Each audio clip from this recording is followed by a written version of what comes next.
Tornado Mountain is the highest peak in the High Rock Range in the Rockies and is the first peak over 10,000 feet north of the U.S. border. I finally got after it on July 23, 2020 as a solo trip. I drove the rough Dutch Creek Road to a T intersection along the creek, where I continued on bike up a series of old exploration and logging roads towards South Hidden Creek. From the South Hidden Creek Trail, I left my bike and continued hiking north up the Great Divide Trail. From the lovely East Tornado Pass, I scrambled the steep south face of Tornado before finally topping out to incredible summer views. Return was via the same route.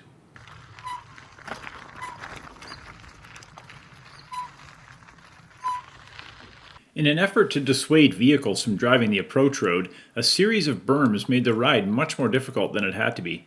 There were over 50 of these annoying obstacles and I stalled out on at least half of them.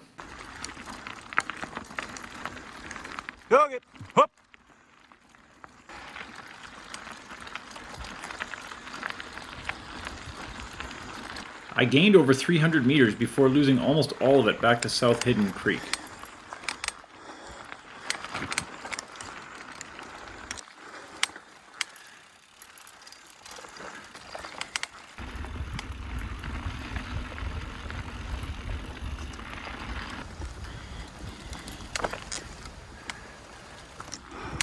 The 12-kilometer approach ride took me just over 1.5 hours of pretty steady riding.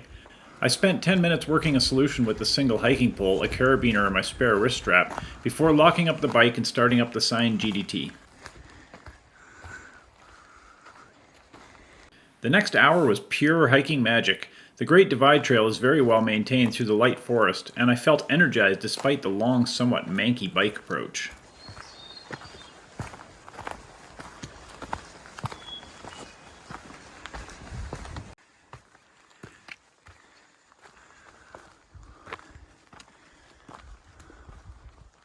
Sometimes hiking alone is a burden, but for me it's usually the opposite. I can go my own pace, I can settle into my own thoughts, and I can let the woods soak into my soul in a way that simply doesn't happen in a group setting.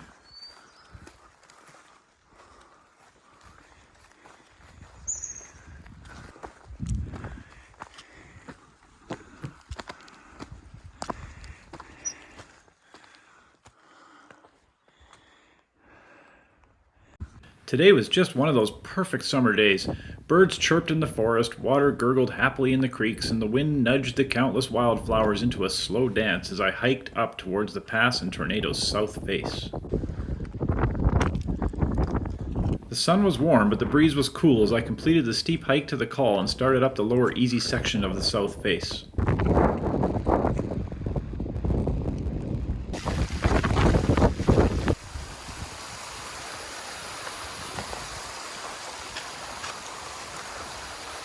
Once above the black band, I started serious route finding to avoid more difficult wet slabs on the west and central part of the southwest gully.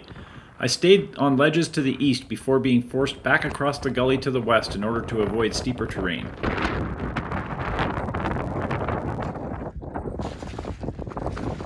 Views were promising to be stunning as I grunted my way up the final steps to the lofty summit of the highest peak in the High Rock Range.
Once I descended to the pass, I dipped just under it where the winds were light and took a very welcome and relaxing 30-minute nap in the alpine grasses and flowers.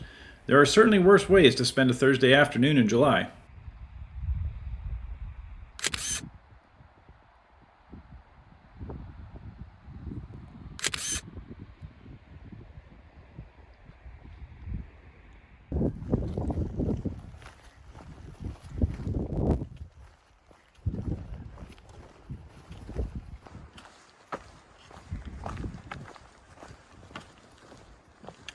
Good.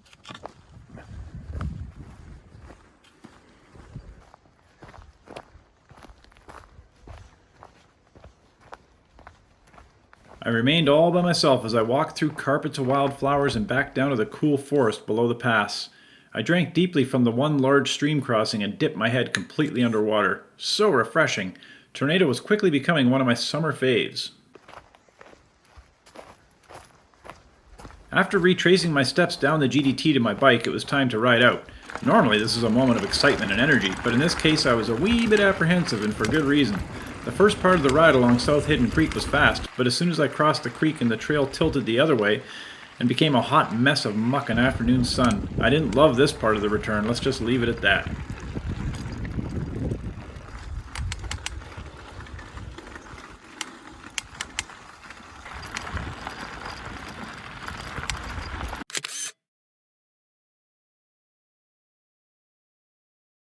Tornado Mountain is a combination of hard work, route finding, hiking, and gorgeous alpine and forest landscapes. Despite many reports to the contrary, it's also a very reasonable day trip in good conditions.